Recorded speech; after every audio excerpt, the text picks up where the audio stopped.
Por que fulano prospera no trabalho e eu estou desempregado? Por que fulano é feliz com o namorado ou namorada e eu estou solteiro? Então essas coisas são questionamentos comuns da juventude. E o meu desafio é dizer assim, não deixe essa ansiedade fazer você tomar decisões ruins, porque essas decisões ruins podem te atrapalhar no futuro. O que eu costumo dizer, e eu acho que serve para todos, independente da experiência, é que a infidelidade na juventude pode ser boa no momento, mas vai trazer consequências ruins lá na frente. Mas a fidelidade, por mais que seja difícil no momento, vai trazer consequências boas lá na frente. E eu acho que isso é para todo mundo. Falar sobre a Bíblia para jovens não é uma tarefa simples, mas ele aceitou o chamado e hoje se tornou uma grande referência de conteúdo cristão nas redes sociais. Uma junção do carisma carioca com um jeitinho mineiro e uma trajetória no online, que começou falando sobre relacionamento, mas hoje acumula mais de 300 mil seguidores que acompanham as curiosidades sobre a Bíblia que ele compartilha. Esposo da Sabrina, pai de João Vitor e Gabriel e pastor de muitos.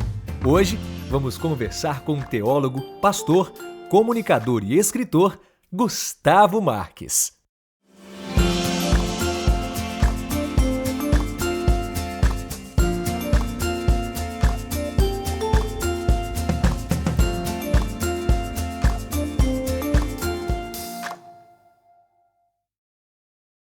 No Terracota de hoje, nós estamos felizes por receber o pastor Gustavo Marques. Seja bem-vindo ao Terracota. É uma alegria para mim participar do Terracota, eu estou acompanhando o Terracota nas redes sociais, no YouTube, no Instagram, e é um privilégio para mim estar aqui hoje sendo entrevistado. Queremos lhe conhecer um pouquinho melhor. Conte um pouco da sua família, onde nasceu, se tem irmãos, enfim, esses detalhes. Pois é, pastor, eu nasci no Rio de Janeiro, mas só nasci lá, fui criado em Minas Gerais. Então, quando me perguntam, eu falo que eu sou mineiro. Não faça isso. Eu perdi o sotaque carioca, né? Então, eu vou estar falando ai aqui o tempo todo. Mas eu sou de família adventista, minha mãe é adventista, minha avó foi adventista, o meu bisavô foi adventista, e todos ali da região de Belo Horizonte. Eu não tenho irmãos, mas desde cedo eu tive muitos primos, muitos amigos, e não senti falta de irmãos. E quando era bem novo, assim, uns 17, mais ou menos, eu decidi que queria ser pastor e fui para o colégio estudar. Então, o filho único deixou a casa da mãe e foi para a Coportage, depois foi para o colégio estudar. E estou aqui até hoje, há 15 anos no ministério. Sou casado com uma mulher linda, Sabrina, tem 2 filhos, um de 13 e um de 10 anos, o João Vitor e o Gabriel. Então, eu sou muito abençoado, pastor. A família abençoada que Deus me deu. Então, você é um carioca disfarçado de mineiro? Gosta de queijo, pão de queijo, né? Pão de queijo? É.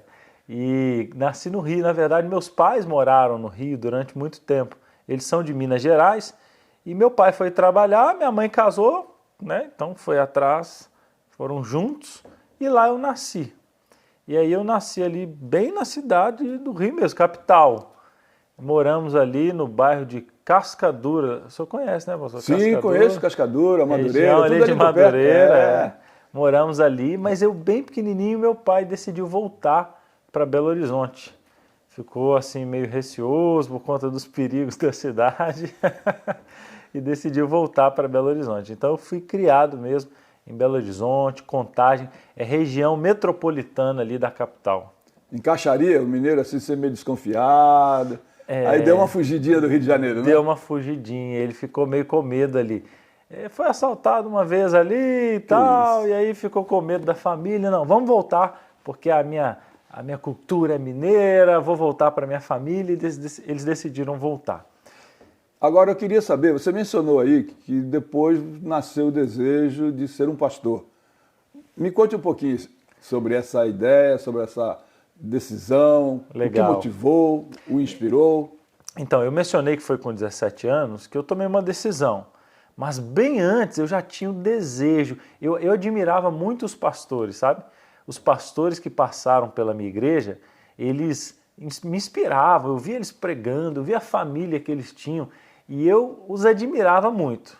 Com mais ou menos uns 10 anos, teve um pastor que foi pregar lá e ele perguntou às crianças: o que você vai querer ser quando crescer? E eu levantei a mão e falei assim: pastor.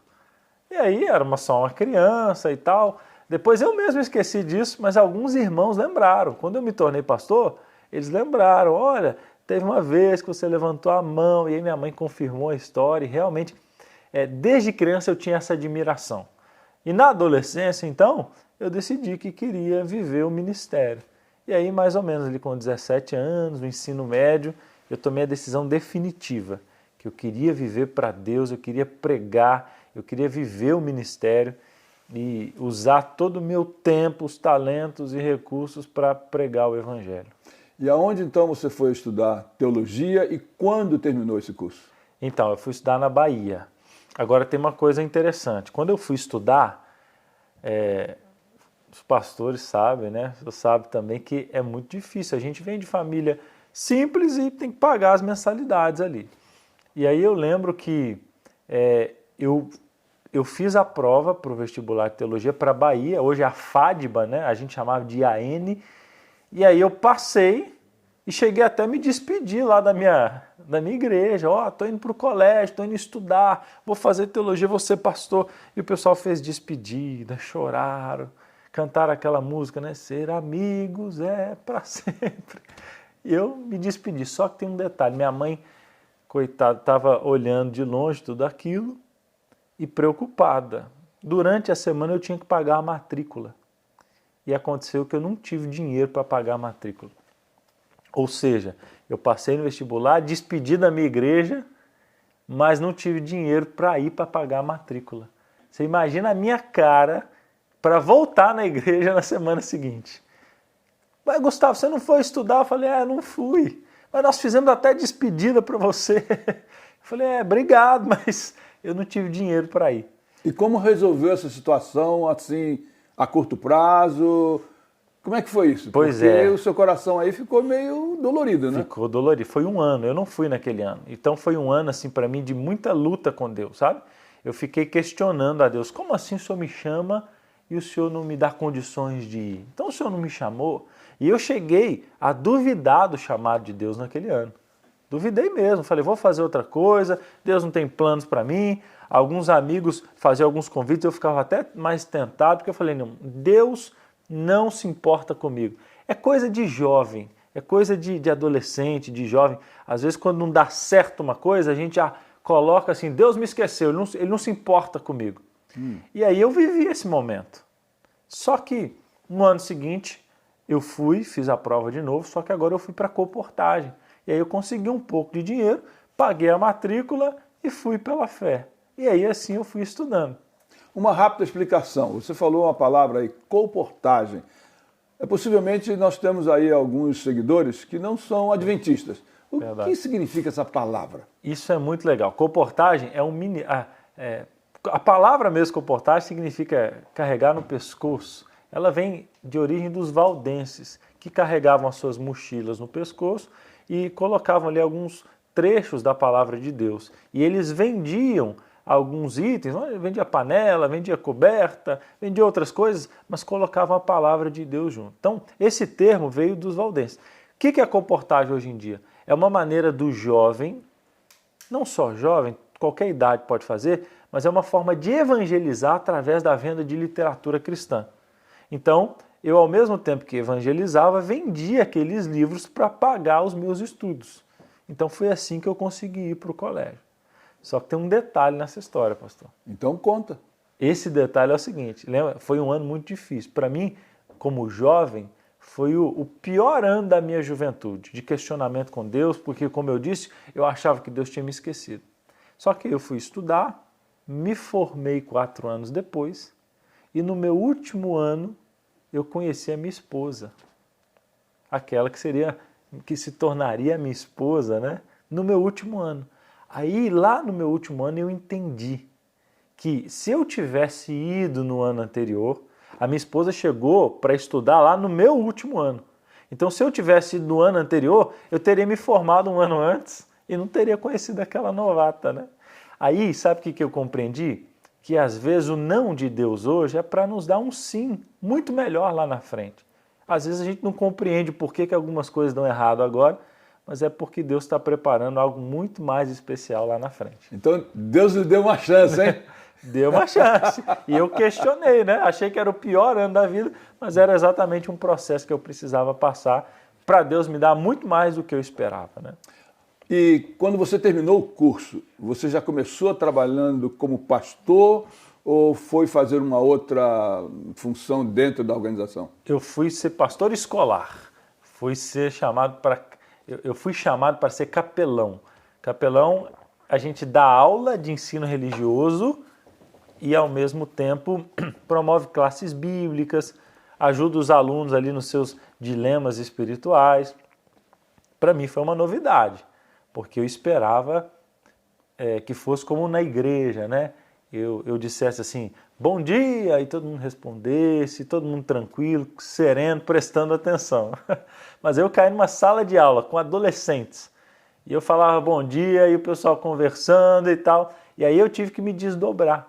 Eu comecei a tentar ser mais dinâmico para poder prender a atenção dos meninos e conseguir dar o meu recado. Então foi assim que eu comecei o ministério. O pouco que eu lhe conheço, já ficou claro para mim que você tem um amor assim especial pela juventude. Começou ali? Eu acho que começou um pouco antes. Começou com a minha juventude, porque eu fui um jovem que vivi muita coisa assim de altos e baixos na fé, lutas contra tentações, questionamentos, vida sentimental. Então, quando eu comecei o ministério, de fato, eu comecei a receber esses meninos e meninas para virem pedir conselhos, desabafar. E eu percebi que era muito parecido com os dilemas que eu tinha.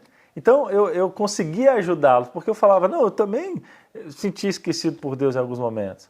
Eu também tinha problema de autoestima. Eu também não gostava de uma parte do meu corpo e isso me fazia sentir para baixo. Eu também gostava de uma menina que não gostava de mim, porque essas eram as demandas ali do colégio. E eu percebia que eu tinha vivido isso alguns anos atrás. Eu me formei muito novo, então era só lembrar de uns 6, 7 anos atrás que eu estava vivendo aquelas mesmas situações.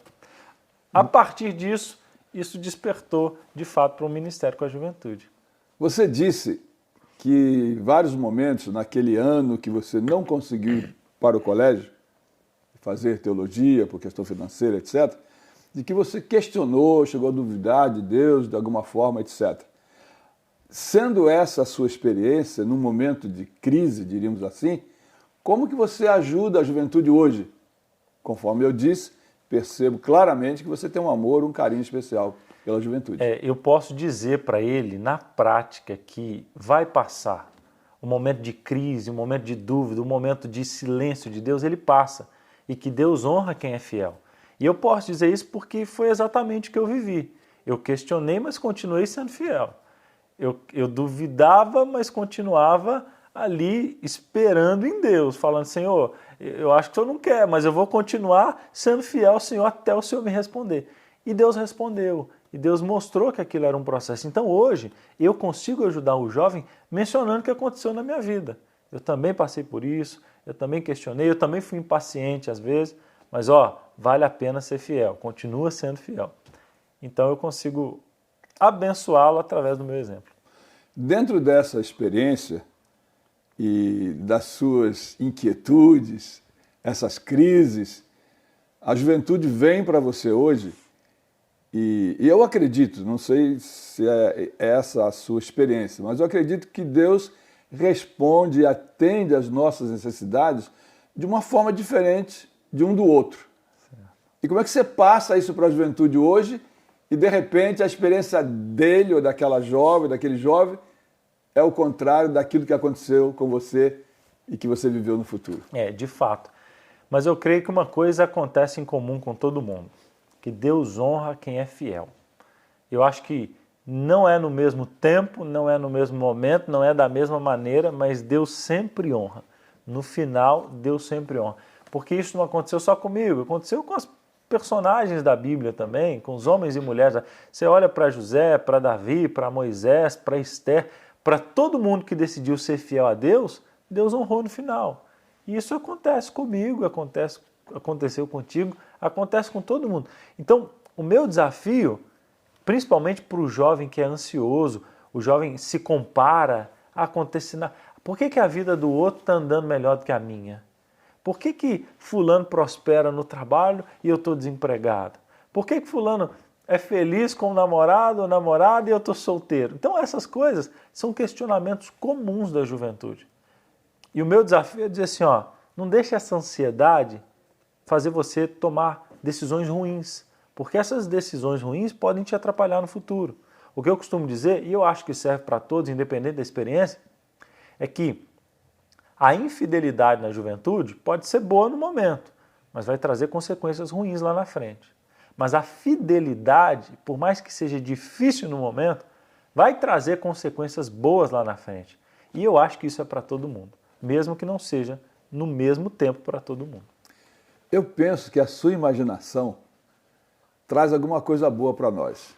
Então, na sua opinião, imaginando, como Jesus lidaria com essas situações se ele estivesse aqui hoje? Pois é, eu acho que Jesus ele teria muito mais segurança e propriedade do que eu, né, para poder falar, porque ele é o que cuida de nós, né?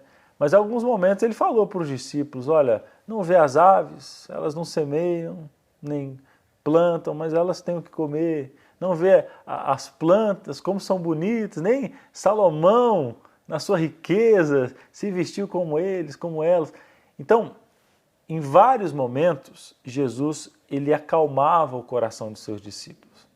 Ele estava no meio da tempestade, mas ele acalmava não só a tempestade, mas o coração daqueles que estavam no meio da tempestade.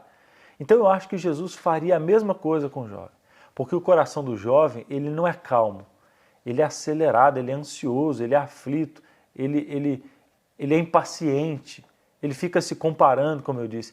Então eu acredito que Jesus traria essa paz para o coração do jovem. Ele fala, olha, calma, deixa cada dia seu próprio mal, olha as aves do céu, se Deus cuida delas, vai cuidar de você também. Então confia no processo, acalma seu coração, porque lá na frente eu estarei te honrando. E quando você recebeu a oportunidade de realmente trabalhar, servir direta e especificamente à juventude, e onde você está hoje fazendo o quê? Claro que eu imagino que está envolvido com a juventude. Que bom, graças a Deus, a igreja me dá esse privilégio, esse presente de trabalhar com jovens. E eu digo para todo mundo que essa de fato é uma paixão que eu tenho. Enquanto a igreja me permitir cuidar de jovem, eu quero. Agora, eu trabalhei com igrejas, fui pastor distrital, cuidei de algumas igrejas. Depois eu fui para essa área dentro da igreja adventista que lidera o evangelismo com publicações. Então eu liderava. Aí eu comecei a trabalhar mais especificamente com jovens, porque eu ia nas universidades recrutar jovens para ajudá-los a pagar os estudos através desse evangelismo com literatura.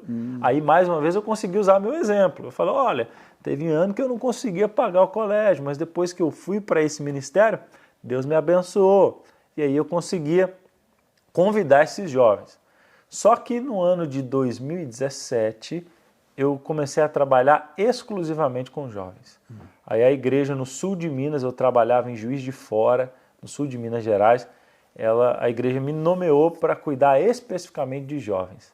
Então agora eu começava a pensar 100% em ações para abençoar a juventude da igreja, para tentar fazer com que esses jovens fossem mais unidos, mais entrosados, tivesse esse senso de pertencimento.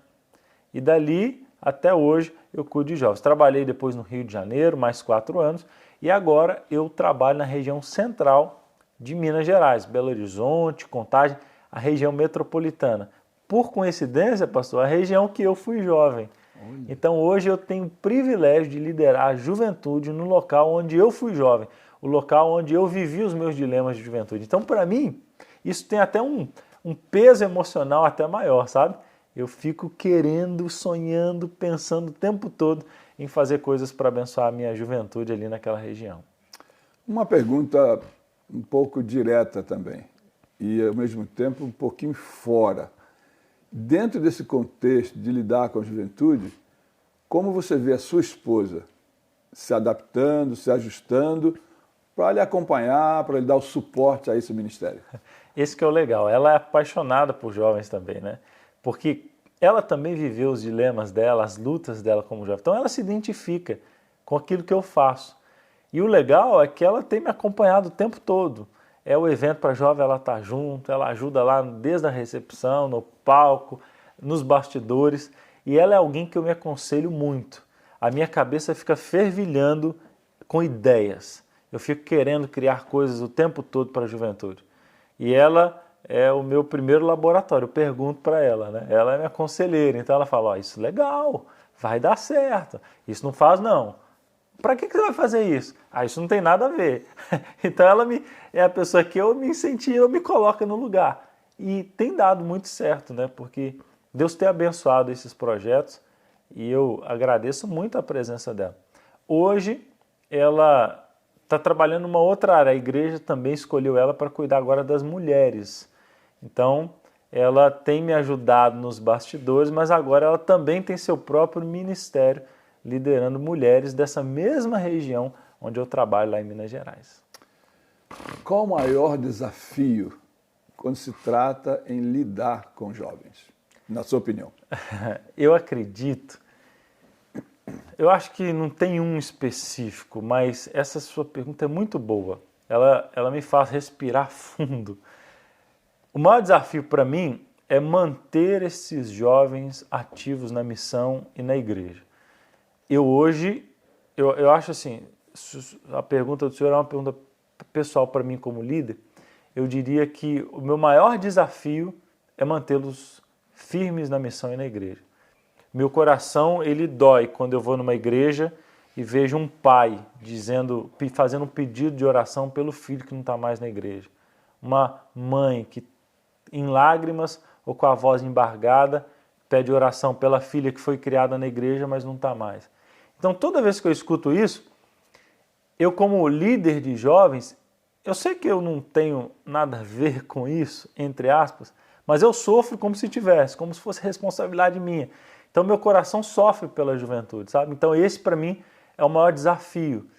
Eu quero que esse jovem seja apaixonado por Jesus e pela igreja de Deus aqui na terra.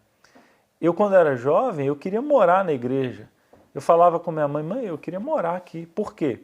Porque todos meus amigos estavam ali, porque eu gostava do que acontecia no templo, porque eu me sentia bem,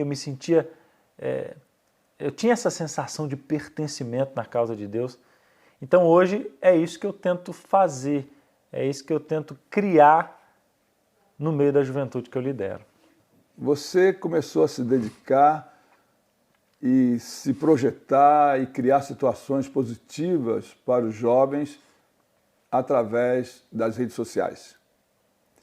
E me parece, segundo a nossa produção, você começou falando sobre relacionamento. Foi. Eu vou um pouquinho mais adiante. Isso também está envolvendo no desenvolvimento do seu relacionamento familiar, com seus filhos também, e essa sua penetração, diríamos assim, específica nas redes sociais, Instagram e outros mais? Eu vou te contar aqui o que aconteceu, o que despertou. Eu sempre gostei de vídeo, de edição, desde o seminário. Então eu tenho até alguns vídeos do tempo de colégio que eu falo para o pessoal, nem mostra esses vídeos, porque foi da época que eu gravava lá e fazia. Então eu sempre gostei. Só que quando eu comecei a ser pastor exclusivo de jovens, eu ouvi algumas críticas, até de alguns colegas, que falavam assim, vocês pastores aí do escritório, da associação, vocês estão distantes do jovem. Vocês não estão perto do jovem. Ficam aí na associação, atrás da mesa e tal. E aquilo me incomodava, porque eu queria estar perto do jovem. E aí um dia, eu não concordava, ficava chateado com essa crítica. E aí um dia veio uma moça que trabalhava lá no escritório da igreja, essa sede administrativa que a gente chama de associação lá no Brasil. E ela entrou na minha sala por engano, a sala do Ministério Jovem.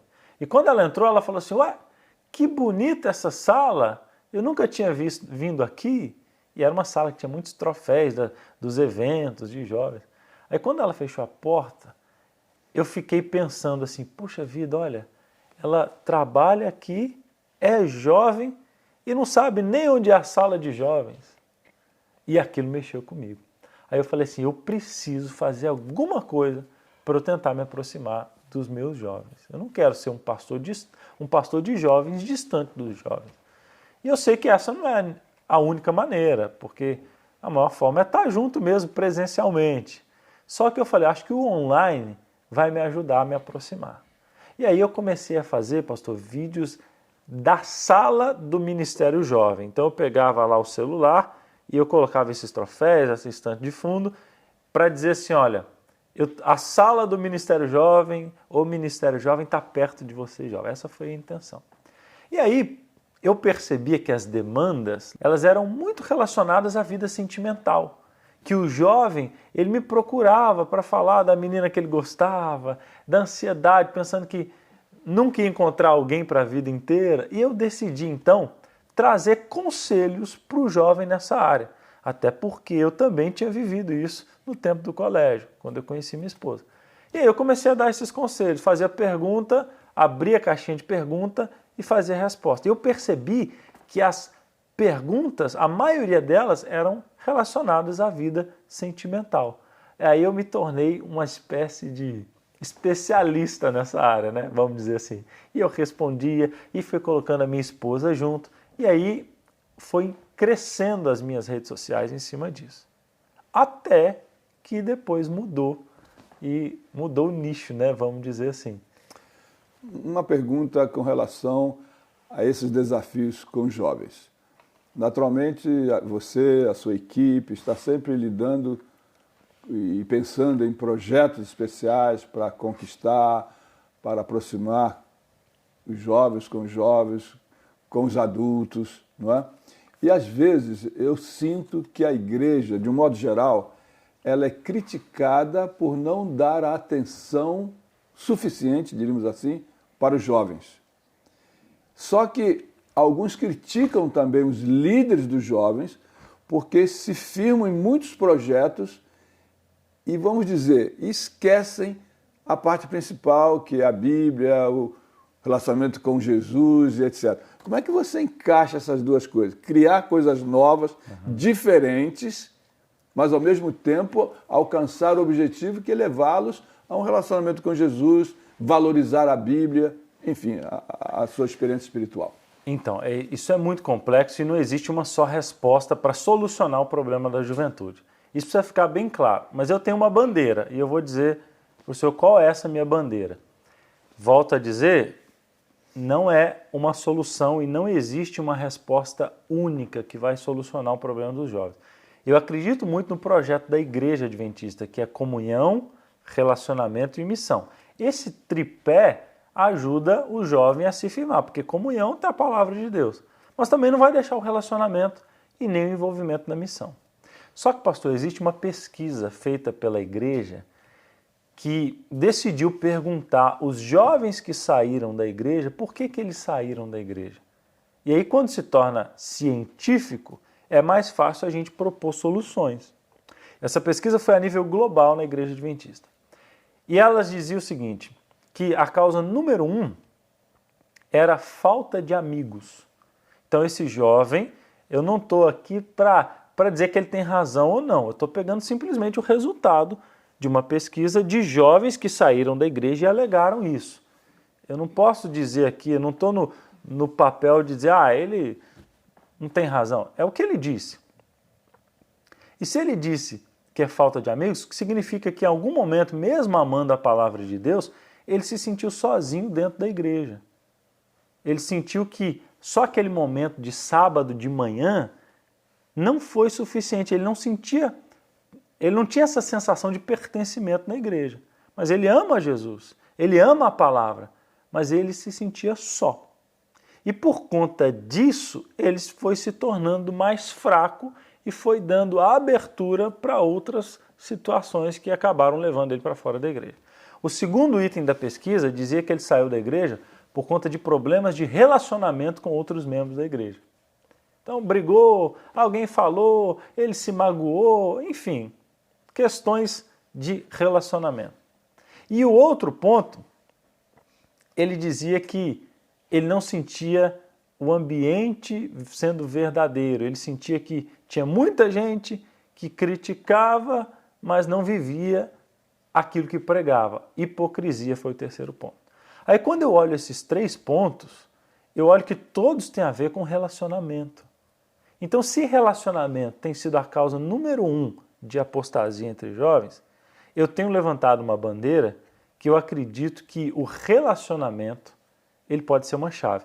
Atos, capítulo 2, 44, diz que aqueles que criam estavam juntos e tinham tudo em comum, e a igreja crescia. E na minha experiência como líder de jovens, eu vou em alguns lugares e passo ali pela manhã com os jovens, e aquela manhã é o único momento que ele tem com os outros jovens da igreja. O restante da semana, na escola, no trabalho, na faculdade, ele está com os jovens que não têm o temor do Senhor como os jovens da igreja. Quais amizades estarão influenciando ele mais? Porque a Bíblia diz, não vos enganeis, as más conversações corrompem bons costumes. Se as conversações dele durante toda a semana são apenas com gente que não é temente a Deus, qual que vai ser o resultado? Agora, por outro lado, a gente entende que o jovem tem que ter essa responsabilidade. E quando ele está firmado na palavra de Deus, quando ele estuda a Bíblia, quando ele é incentivado a ter comunhão, ele se torna forte e mais resistente a esse ambiente que muitas vezes ele não se encontra, ele não consegue se sentir parte daquilo. Ah, mas ele tem lá a classe dele. Se o senhor notar, o jovem ele passa alguns minutos ali na classe de jovens e o único momento que ele tem para falar é uns 30 segundos quando o líder pergunta assim, e aí, como é que foi a sua semana? Aí ele conta, e esses dias eu fui numa classe de jovens, que o jovem estava dizendo assim, pessoal, a minha semana foi boa, porque eu não sei se vocês sabem, eu vou me casar. Aí todo mundo, vai se casar. Aí ele continuou, eu estou há 2 anos aqui, eu acho que vocês não conhecem a minha noiva, né?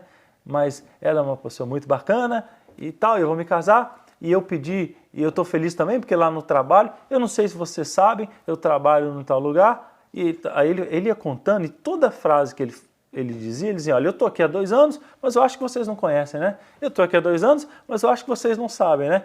Resumo da história, ele estava há 2 anos convivendo ali, mas ninguém sabia nada dele. Então esse é um retrato de muitos dos nossos jovens que estão na igreja, mas não tem um vínculo, não tem o que diz Atos 2,44. Eles não têm nada em comum com outros jovens, a não ser a crença, lógico, mas aquela vida, o dia a dia, a vida em comunidade, muitas vezes falta. Então, a minha resposta é longa, mas eu tenho levantado essa bandeira, inclusive no meu ministério. Eu acredito que o relacionamento é uma chave para gerar comunhão e missão. Não é relacionamento, não é festinha, não é oba-oba, mas se eu faço uma noite de esportes, se eu faço um acampamento, se eu faço um encontro de solteiros, se eu faço um domingo no clube, tudo eu tenho que colocar a palavra de Deus junto. Mas o relacionamento ajuda eles a se conectarem. E quando eles se conectam, ele não vive só na defensiva. Eu vou proteger a minha fé. Não, ele começa a atacar. Porque nesses encontros, o que eu tenho percebido na minha experiência? Ele traz o amigo da faculdade, ele traz o amigo do bairro, ele traz o amigo de trabalho, ele traz o vizinho para esse encontro. E é comum. Esses dias eu encontrei um jovem líder e ele disse, eu batizei ano passado. E eu perguntei, como que você se batizou? Ele dizia, não, pastor, porque os amigos aqui da igreja têm um jogo de futebol todo domingo. E eles me chamaram. Aí eu olhei e falei assim, eu já sou quase parte deles mesmo, vou lá na igreja deles. E aí agora eu estou na igreja, falei, não falta nada, porque eu já vivo igual eles, eu jogo bola com eles, vou na igreja com eles, eu quero me batizar. Sensação de pertencimento. Que bom. A sua oportunidade de estar nas redes sociais, eu percebo que você aproveita muito bem essas oportunidades.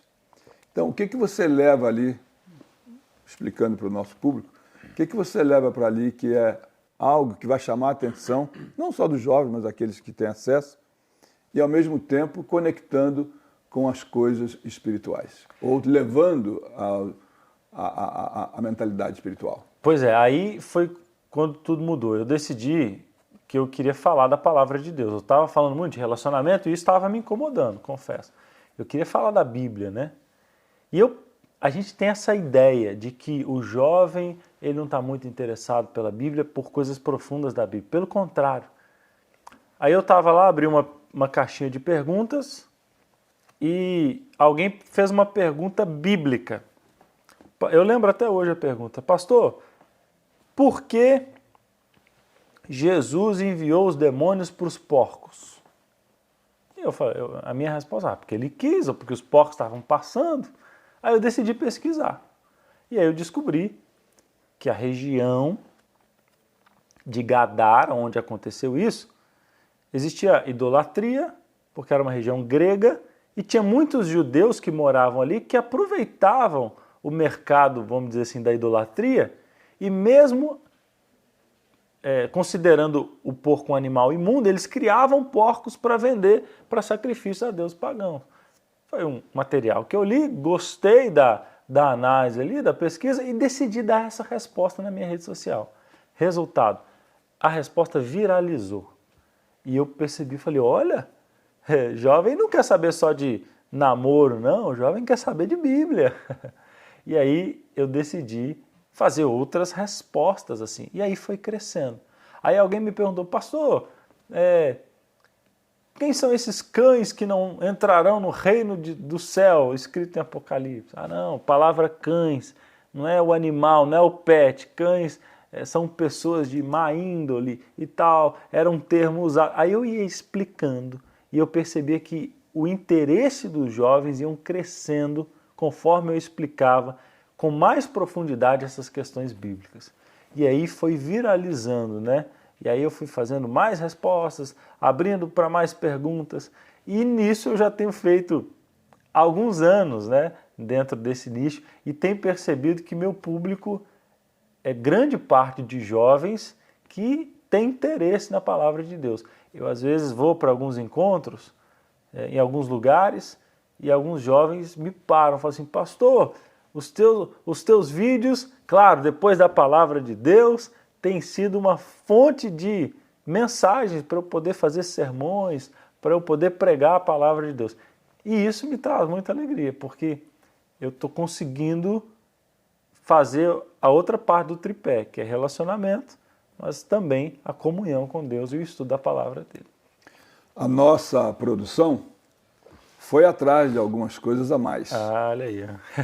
E eu tenho aqui nas minhas mãos esse livro. E eu queria que você, em poucas palavras, falasse para nós como que isso nasceu no seu coração, essa ideia. Foi das redes sociais. Eu fui fazendo tantas curiosidades, que as pessoas foram pedindo, não tem um livro? Não tem algo escrito? Não tem um material? E aí, eu não tinha muito tempo para isso, uma editora me convidou para poder escrever esse livro. E eu peguei então os meus roteiros, porque eu tinha tudo escrito, dos vídeos, e passei para a editora. E aí eles tornaram esses roteiros em um livro e colocaram ilustrações para facilitar. Então, em alguns livros, ninguém coloca a mão no arado e olha para trás. O que é o arado, gente? Então tem ilustração do que é um arado e assim por diante. Então foi uma resposta a alguns pedidos nas redes sociais.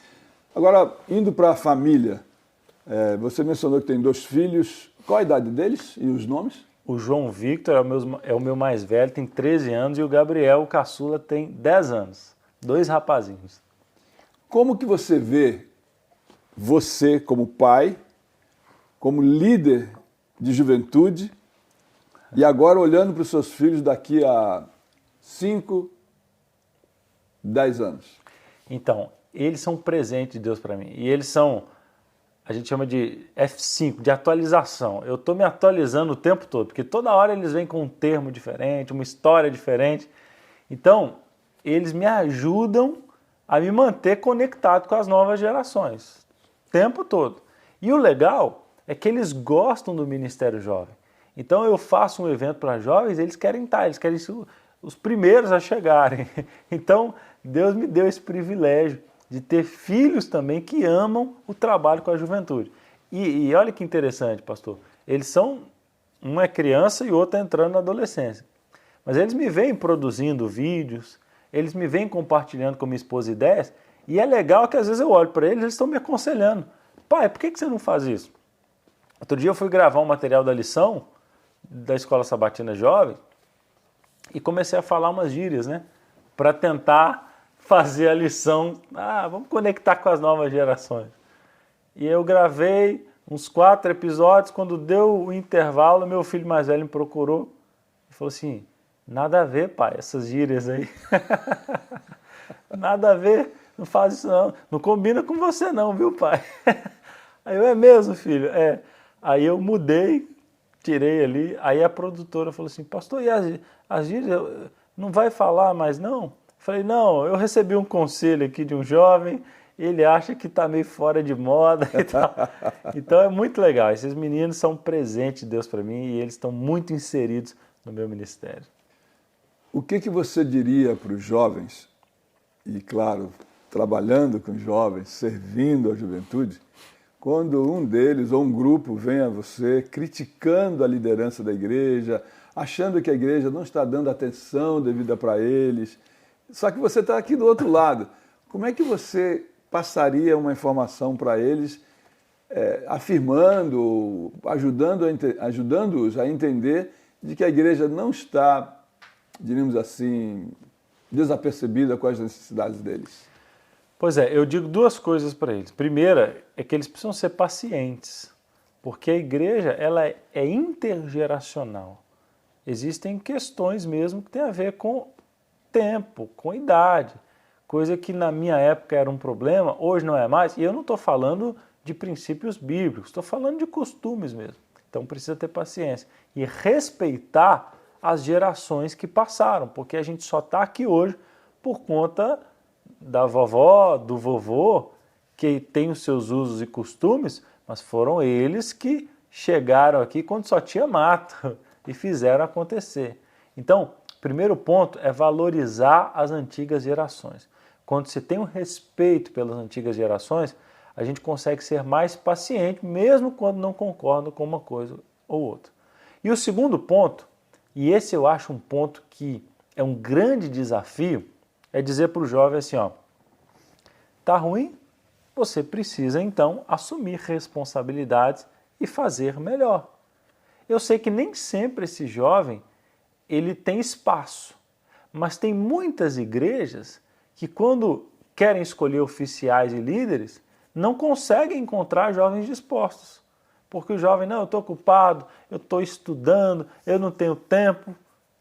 Ora, se você não tem tempo para assumir uma função, você não pode reclamar de quem está fazendo. Porque hoje você não vai encontrar muitos desses jovens mantendo ali um compromisso com a igreja, nos cultos, não só nos cultos principais, mas nos cultos periféricos também. Então são esses 2 desafios. Primeiro, tenha paciência porque a igreja é intergeracional. Respeite as antigas gerações porque só estamos aqui por conta deles. E segundo, assuma responsabilidades também. Você não é um líder do futuro, você pode ser um líder do presente. O jovem não é o futuro da igreja, ele pode ser um líder do presente. Sabe por quê, pastor? Quando a gente olha aí no mundo afora, outro dia eu estava vendo uma reportagem que um avião, um caça americano, eles colocam na mão de um garoto de 20 e poucos anos, algo que custa milhões ou até bilhões. E às vezes ele acha, ou a igreja acha que é difícil demais colocar um cargo de liderança num jovem. Não, ele é novo demais. Ora, o mundo está colocando grandes responsabilidades no nosso jovem. A igreja também precisa colocar essas responsabilidades, mas precisa também encontrar jovens que aceitem ou que assumam essas responsabilidades impostas. Estamos chegando ao final de nossa entrevista e estamos muito felizes de poder ouvir esses conselhos, a sua experiência e, logicamente, chegar até os nossos queridos seguidores aí do Terracota. E ao terminar, eu tenho uma pergunta. Quem é Deus para você? Bom, Deus é o meu Pai, o meu Criador, aquele que eu quero sempre ser ou que seja o meu melhor amigo. Aquele que eu tento renovar a minha amizade com Ele a cada dia, mesmo me sentindo indigno imerecedor de tanto amor, mas é aquele que com a sua graça me perdoou. Então eu busco viver para Ele. Ele é o meu motivo. Pastor Gustavo, eu queria lhe agradecer de coração o seu testemunho, seus conselhos, suas palavras, e isso faz muito bem para todos nós. E neste momento, eu queria dizer para os nossos amigos que aguarde aí um pouquinho, porque ainda temos uma surpresa para vocês. Que Deus os abençoe.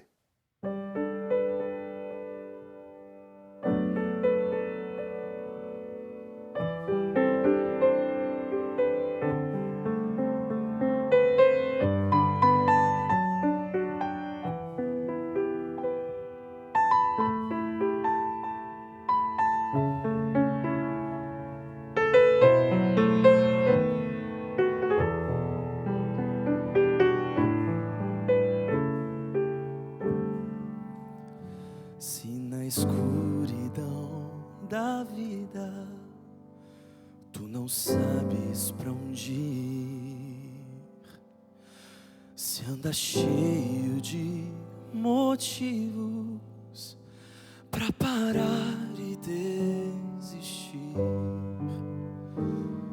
uma coisa eu te digo, preste muita atenção. Jesus Cristo é a saída, Jesus Cristo é a solução.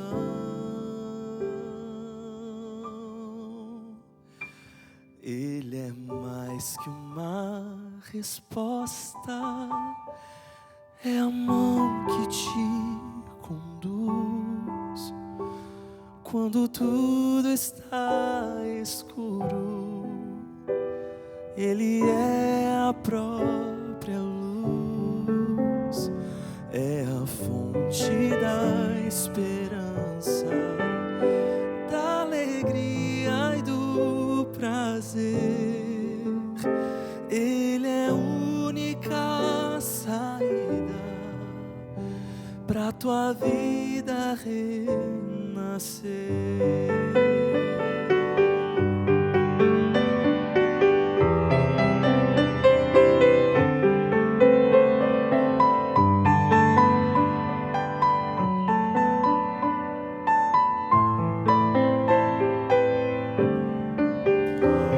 Os problemas e as tristezas não vão mais te dominar. Muita paz e segurança em Jesus tu vais achar. Pela estrada desse mundo Ele vai te esperar. E ao mostrar-te a saída,